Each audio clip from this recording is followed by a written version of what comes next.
కూడా 80వ స్వాతంత్ర దినోత్సవ శుభాకాంక్షలు.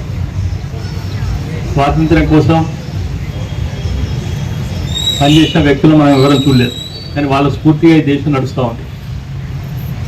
దేశం అందరిది, కులమతాలకు అతీతంగా కూడా అభివృద్ధి కోసం పాటుపడాల్సిన అవసరం ఉంది.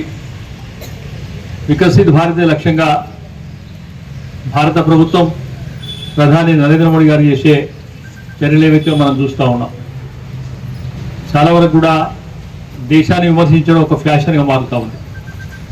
నిజంగా కూడా ఒక కన్న తల్లిదండ్రులను పోషించడానికే మన జీవితాన్ని ధారపోసి చదువుకొని వృద్ధాప్యంలో ఏ రకంగా సేవ చేస్తున్నామో ఆ రకంగా కూడా దేశానికి కనీసంగా కంట్రిబ్యూషన్ మనది కావాలి.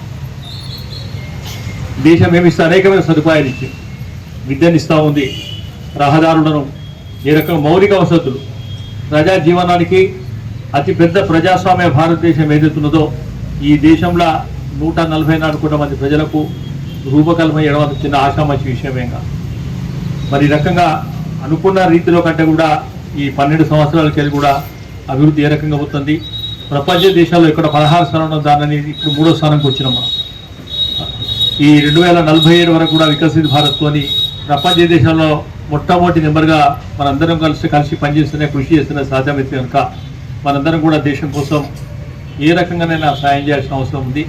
దేశం కోసం పాటుపడాల్సిన ఉంది కనుక వికసిత భారత్ లక్ష్యంగా మనందరం కూడా పనిచేయాలని కోరుతూ, చిన్నప్పటి నుంచి కూడా దేశభక్తి అవసరం. అసలు కంట్రీ విధానం ఏదైతున్నదో జాతీయ విద్యా విధానం చరిత్రను దాదాపు 60 సంవత్సరాల తర్వాత రూపుమాపే పరిస్థితి. ఈ దేశ భౌగోళిక పరిస్థితిని, చరిత్రను పూర్తిగా పక్కకు దొరికించే ప్రయత్నం జరుగుతూ ఉంది.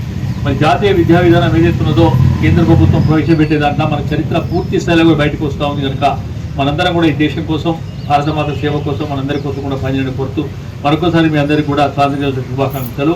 భారత్ మాతా కీ జై.